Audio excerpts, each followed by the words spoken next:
Bonjour à toi qui regarde cette vidéo, j'espère que tu vas bien. Je suis très contente de te retrouver aujourd'hui pour un nouvel épisode et aujourd'hui on va parler d'un sujet hyper intéressant et franchement je suis trop contente de faire ce sujet qui je pense a touché tout le monde à un moment de sa vie, la dépendance affective. La dépendance affective c'est quelque chose qu'on entend beaucoup, mais je pense que peu de personnes comprennent vraiment ce qu'elle signifie. Parce que parfois on pense être amoureux alors qu'en réalité on a simplement peur d'être seul. Et il y a une phrase qui résume très bien la dépendance affective. La dépendance affective, c'est quand tu as tellement peur de perdre l'autre que tu finis par te perdre toi-même. Et ce qui est important à comprendre, c'est que ça ne concerne pas seulement les relations amoureuses. On peut aussi vivre la dépendance affective dans l'amitié, dans la famille ou dans n'importe quelle relation où l'autre devient indispensable à notre équilibre émotionnel. Et aujourd'hui, j'avais envie qu'on parle de ça avec beaucoup d'honnêteté parce que parfois on croit qu'on aime alors qu'en réalité, on s'accroche. Je pense que la première chose importante à comprendre, c'est que la dépendance affective n'est pas de l'amour. Et pourtant, on confond très souvent parce que quand on est dans une dépendance affective, les émotions elles sont très fortes. On pense tout le temps à la personne, on a envie de lui parler tout le temps et du coup on se dit, si je ressens tout ça, c'est forcément de l'amour. Mais en réalité, il y a une grande différence. L'amour est un choix et la dépendance est un besoin. Quand tu aimes quelqu'un de manière saine, tu apprécies sa présence, tu es heureuse avec cette personne, mais ta stabilité intérieure ne dépend pas d'elle. Tu peux être heureuse avec la personne, mais tu peux aussi continuer à exister pleinement sans elle. Dans la dépendance affective, c'est différent. L'autre devient presque une condition pour aller bien. Ton humeur dépend de ses messages, ton estime dépend de son regard, ta tranquillité dépend de sa présence. Et petit à petit, la relation devient le centre de ton équilibre émotionnel. Et là, on ne parle plus d'amour, on parle d'attachement émotionnel déséquilibré. Et parfois, c'est difficile de l'accepter parce que ça remet en question la relation. Mais reconnaître ça, c'est déjà un premier pas. Franchement, je vais être honnête avec vous. La dépendance affective, je l'ai vécue. Et je pense que c'est important de le dire parce que souvent, on croit qu'on est les seuls à le ressentir alors qu'en réalité, on est beaucoup plus nombreux qu'on le pense. Je me souviens d'une relation où j'étais complètement dans cette intensité. À l'époque, dans ma tête, je me disais, mais waouh! Alors qu'en fait, avec le recul, et puis plus tard, quand j'ai rencontré celui avec qui aujourd'hui je suis mariée, j'ai découvert quelque chose de totalement différent. C'était plus stable et je vais être honnête, au début ça m'a presque perturbée. Je me suis même demandé, mais est-ce que c'est normal que ça soit aussi sain? Et j'ai réalisé que j'avais donné une valeur énorme à quelqu'un qui me donnait presque rien. Je l'avais idéalisé alors que la relation ne m'élevait pas du tout. Et surtout, j'ai compris une chose. Ce n'est pas une honte d'avoir vécu ça, ce n'est pas une faiblesse, c'est parfois juste une étape, une manière d'apprendre ce dont on a vraiment besoin pour être bien. Aujourd'hui, avec du recul, je me dis que cette expérience m'a permis de grandir et surtout de reconnaître une relation saine quand elle s'est présentée. Bref, l'autre jour, j'étais sur les réseaux et je suis tombée sur une story de Poupette qui parlait de la dépendance affective et franchement, ça tombait à pic. Elle disait quelque chose de très direct, mais aussi très vrai. Elle expliquait que la dépendance affective peut parfois pousser des femmes qui sont des 10 sur 10 dans leurs valeurs, leur potentiel, leur énergie, à se retrouver dans des relations avec des personnes qui ne correspondaient même pas à leurs critères de base. Des relations qu'elles n'auraient peut-être jamais acceptées dans une période où elles se sentaient fortes, stables ou confiantes. Mais quand on traverse des moments de fragilité, quand on manque d'amour, de repères ou de sécurité, on peut s'accrocher à quelqu'un simplement pour ne pas être seul.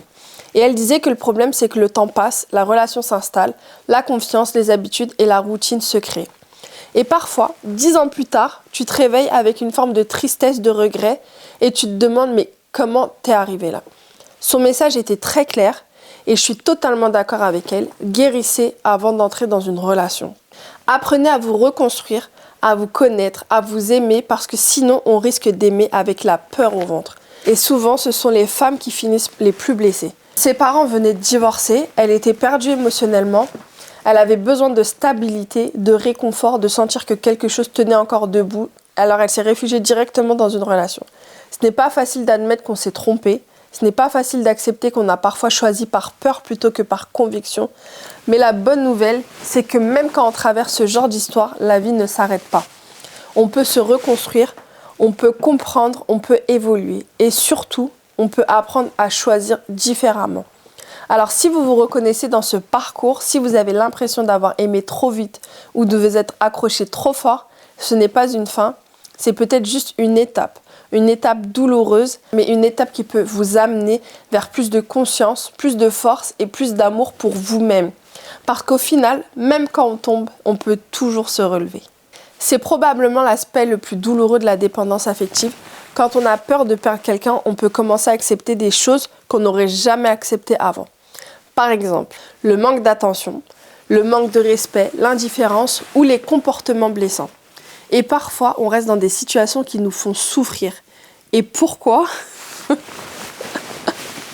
Parce que la peur de perdre la personne devient plus forte que le respect de soi. On se dit, au moins il est là, au moins elle ne m'a pas quitté, au moins je ne suis pas seule. Mais il y a une vérité importante qu'on doit entendre. Rester dans une relation qui te fait souffrir par peur d'être seule, c'est déjà une forme de solitude. Parce que dans ces moments-là, on commence à se taire, on évite de dire ce qu'on ressent, on minimise nos besoins, on s'adapte constamment à l'autre et petit à petit, on commence à se diminuer pour garder quelqu'un. Et à force de faire ça, on finit par ne plus savoir qui on est vraiment. Maintenant, j'ai envie de parler à celles qui se reconnaissent dans tout ça, celles qui se disent « mais c'est moi ». Déjà, la première chose que j'ai envie de te dire, c'est « ce n'est pas une honte ». Le simple fait que tu en aies conscience, c'est déjà énorme. Comme mon papa dit toujours, l'acceptation, c'est le début de la guérison. Et si aujourd'hui tu acceptes de voir les choses en face, alors tu es déjà sur le chemin pour t'en sortir. Ça ne fait pas de toi quelqu'un de faible, ça fait juste de toi quelqu'un qui a appris à aimer avec peur au lieu d'aimer avec sécurité. Et ça se déconstruit. Parce que le vrai travail, il commence quand tu arrêtes de regarder l'autre et que tu reviens à toi. Parce que quand on est dans la dépendance affective, toute notre attention est tournée vers l'autre. On pense à lui, on attend ses messages. Et la vraie question, c'est quand est-ce que tu penses à toi ? Pas à travers le regard de quelqu'un, pas pour plaire, pas pour être aimé, juste toi. Revenir à soi, ça peut être simple. Prendre du temps seul, reprendre des activités que tu aimes, te reconnecter à ce qui te fait du bien. Au début, ça peut faire peur parce que le silence confronte, mais c'est justement dans ce silence que tu commences à te retrouver. Et il y a aussi quelque chose d'important à comprendre. La dépendance affective, elle ne sort pas de nulle part. Elle vient souvent de blessures, la peur d'abandon, le manque d'amour, le manque de sécurité émotionnelle. Et tant que tu ne prends pas le temps de comprendre ça, tu risques de reproduire les mêmes schémas encore et encore. Tu changes de personne, mais tu vis la même histoire. Alors pose-toi ces questions vraiment. Pourquoi j'ai si peur qu'on m'abandonne ? Pourquoi j'ai besoin d'être rassurée autant ? Est-ce que je me sens complète quand je suis seule ? Ce sont des questions qui peuvent déranger, mais elles sont nécessaires. Et il faut que tu comprennes quelque chose de très important. La dépendance affective, c'est presque une addiction. Tu deviens accro à l'attention, accro au message, accro à sa présence. Comme toute addiction, tu dois apprendre à t'en détacher. Pas forcément en coupant du jour au lendemain, mais en reprenant le contrôle. Ne pas répondre immédiatement à chaque message, ne pas vérifier ton téléphone toutes les 5 minutes, accepter les moments de silence sans paniquer. Au début, ça va être inconfortable, tu vas avoir envie de replonger, tu vas ressentir un manque, mais petit à petit, tu vas respirer autrement. Et en parallèle, il y a un travail essentiel, reconstruire ta valeur. Parce que quand tu es dans la dépendance affective, tu as tendance à te mettre en dessous. Tu penses que l'autre est mieux, tu te sens chanceuse d'être choisie, mais non. Toi aussi, tu choisis et tu dois te rappeler de ce que tu apportes, tes qualités, ton énergie, ton cœur. Parce qu'une relation, ce n'est pas quelqu'un qui te sauve, c'est un échange. Et tu as ta place dans cet échange. Et il y a une clé que beaucoup de personnes évitent, mais qui change tout. Apprendre à être seul. Pas être seul en souffrant, pas être seul en attendant quelqu'un, être seul et être bien. Parce que tant que la solitude te fait peur, tu accepteras des relations qui ne te correspondent pas.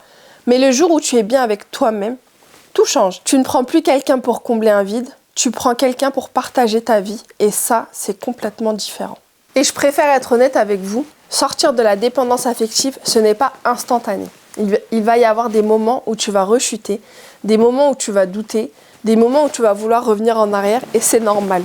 Ce qui compte, ce n'est pas d'être parfaite, c'est d'avancer petit à petit à ton rythme. On parle souvent de la dépendance affective dans les relations amoureuses, mais elle peut aussi exister dans l'amitié. Par exemple, quand on a peur qu'un ami nous abandonne, quand on se sent mal parce qu'il passe du temps avec d'autres personnes, ou quand on attend que cette personne soit toujours disponible pour nous. Et parfois, on peut même ressentir de la jalousie, pas forcément parce qu'on veut contrôler l'autre, mais parce qu'on a peur de perdre la relation. Et ça peut créer une pression énorme dans l'amitié, parce qu'une relation saine devrait ressembler à ça. 2 personnes complètes qui choisissent d'être ensemble. Pas 2 personnes qui s'accrochent l'une à l'autre pour ne pas tomber. Une amitié saine laisse de l'espace et laisse de la liberté. Elle ne crée pas de peur permanente. La bonne nouvelle, c'est que la dépendance affective n'est pas une fatalité. Mais la guérison commence toujours par une prise de conscience, comprendre que l'autre ne peut pas combler tous nos manques. Parce qu'il y a une vérité importante, personne ne peut te donner durablement ce que tu refuses de te donner à toi-même. Si tu ne te sens pas digne d'amour, tu chercheras constamment la validation des autres.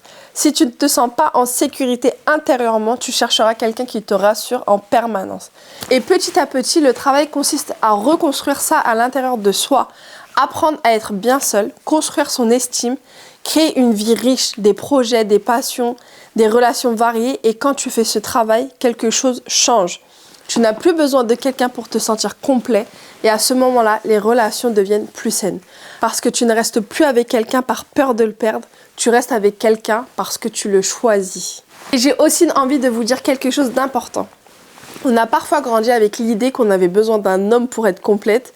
Comme si une relation définissait notre valeur. Comme si être seul voulait dire qu'il nous manquait quelque chose. Mais la vérité, c'est qu'on est déjà entière. Je sais, je le dis toujours, mais il faut que ça rentre dans nos têtes. On est des femmes fortes, capables de construire une vie, de prendre des décisions, de se relever, d'aimer, de créer et d'avancer. On n'est pas des moins en attendant de devenir des plus. Un homme ne devrait jamais être une solution à un vide intérieur. Un homme sain, c'est un bonus. C'est quelqu'un qui vient ajouter du bonheur, pas quelqu'un qui vient compléter une absence d'amour pour soi. Et quand tu comprends ça, ta façon d'aimer change. Tu ne restes plus par peur d'être seul, tu ne te diminues plus pour être choisi, tu choisis aussi. Tu choisis quelqu'un qui te respecte, quelqu'un qui t'apporte de la paix et tu choisis quelqu'un qui marche à côté de toi, pas quelqu'un qui te fait sentir en dessous. Parce qu'une femme qui se connaît, qui s'aime et qui se respecte ne cherche pas quelqu'un pour exister, elle partage simplement sa vie avec quelqu'un qui la mérite. Si vous vous êtes reconnu dans certaines choses aujourd'hui, sachez une chose importante. Je le répète, vous n'êtes pas faible.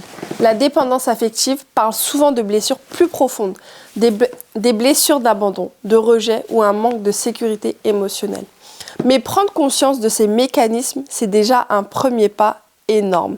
Et j'aimerais terminer avec cette phrase. L'amour sain ne te fait pas disparaître, il te permet d'exister encore plus. Merci d'avoir regardé cet épisode. Si ce sujet vous a parlé, n'hésitez pas à me le dire en commentaire. Et si vous vous sentez à l'aise, vous pouvez aussi partager votre expérience. Comme d'habitude, ajoutez-moi sur mes réseaux. Je suis Mrs Neima sur Instagram et sur TikTok. Et tu peux aussi me retrouver sur Spotify. Je te souhaite plein de belles choses et on se retrouve très vite pour un prochain épisode. Bisous!